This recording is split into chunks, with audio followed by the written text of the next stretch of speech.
Today is October 22nd.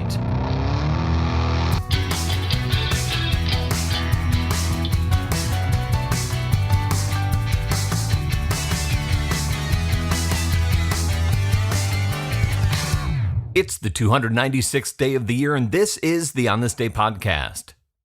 On this day in 4004 BC, sometime around 6 o'clock in the evening, the world is created. According to a chronology of the Old Testament compiled by James Ussher, the Archbishop of Armagh, the head of the Church of Ireland. James Ussher is born in Dublin in 1581. He's an exceptionally gifted child. He studies at Trinity College, and in 1602 he's ordained a deacon in the Church of Ireland by his uncle Henry, the then Archbishop of Armagh. Ussher becomes a well-known religious scholar, amassing a sizable library of Irish manuscripts. In 1625, he is installed as Archbishop of Armagh, primate of all Ireland, the head of the Protestant Church of Ireland. Cut to 15 years later, and Ussher is basically run out of Ireland in 1640, losing all of his possessions and assets in the Irish Uprising of 1641. He ends up in England and is later granted a pension by the British Parliament. In the late 1640s, he begins work on his chronology, which he first publishes in 1648. At the time, there's an ongoing question about when exactly the world began. Other scholars are working on the question as well, including John Lightfoot at Cambridge, who comes to similar conclusions as Ussher. Ussher studies the ancient histories of the Greeks, Romans, and Persians. He consults multiple sources to identify milestone dates of historical events. And he, of course, consults the Old Testament. Many multiple versions of the Old Testament that at times are in conflict with each other as to the duration of or the years lapsed between key biblical events. Ussher establishes the year 4000 BC as the year the world is created, but then he adjusts it to 4004 BC to account for a miscalculation in the Anno Domini system, the AD numbering system of years, which is introduced in the year 525 AD. And with that adjustment, Archbishop James Ussher calculates the date of creation of the entire known universe as being the evening of this day, in 4004 BC. Born on this day in 1913, photographer and journalist Robert Capa. Capa is born André Friedman in Budapest, Austria-Hungary.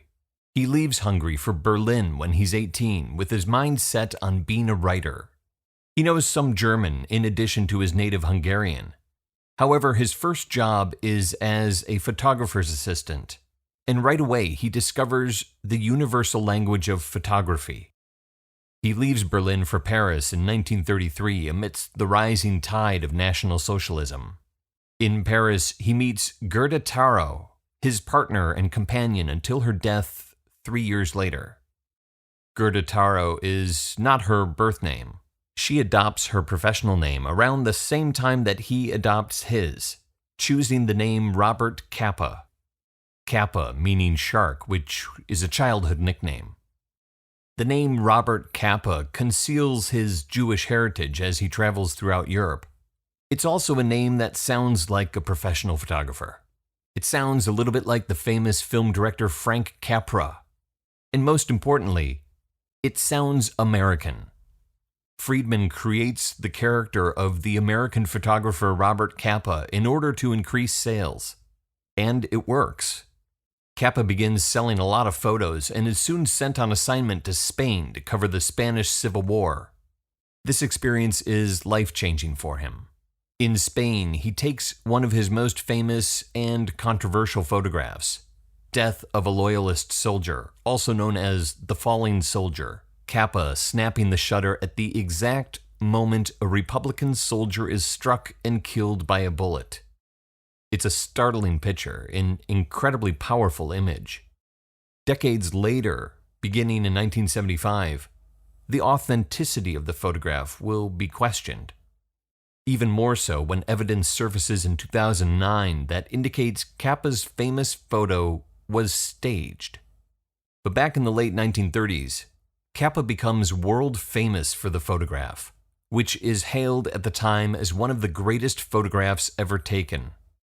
While his career is about to skyrocket, his personal life plummets into an abyss. In 1937, his partner Gerda Taro is killed in a car crash in Spain. It's rumored that they were engaged, and Robert Capa is devastated. He throws himself into his work, taking on ever more dangerous assignments that earn him the title of greatest war photographer in the world. The pinnacle of his wartime assignments is June 6, 1944, D-Day. Robert Capa accompanies the first wave of soldiers who land on Omaha Beach in Normandy, France.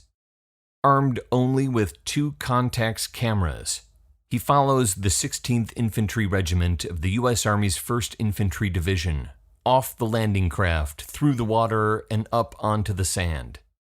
Capa describes the experience, quote, "The bullets tore holes in the water around me, and I made for the nearest steel obstacle. It was still very early and very gray for good pictures, but the gray water and the gray sky made the little men dodging under the surrealistic designs of Hitler's anti-invasion brain trust very effective." He shoots several rolls of film. One can only wonder what he captures on all that celluloid, because when he sends the negatives back to Life magazine's office in England to be developed, the darkroom assistant is a bit too eager to see the pictures, and he accidentally melts the negatives. Of the 106 photos that Capa takes in those harrowing hours on Omaha Beach, only 11 photographs survive the darkroom debacle. In 1947, Capa co-founds Magnum Photos, a photographic cooperative established to give its member photographers more control over the sales and copyrights of their photos. Capa continues to work the war zones, both past and present, photographing the ruins of Stalingrad in the Soviet Union, and then the First Indochina War in Southeast Asia. In 1954, he's in Indochina, riding in a jeep alongside a column of a French regiment. Robert Capa, born on this day in 1913, gets out of his jeep, walks up the road to take some photographs, and steps on a landmine. He dies instantly, still with a tight grip on his camera. There are 70 days left in the year. On This Day is produced by me, Dave Schultz. Thank you very much for listening. On this day in 1784, Russia founds a colony on what is now the Alaskan island of Kodiak. The colony is set on Three Saints Bay, and many of the settlers are massacred before the year is up by local natives. But the settlement survives, and in 1792, it's moved to the site of present-day Kodiak. So if you're still listening, say cheese. Talk to you tomorrow.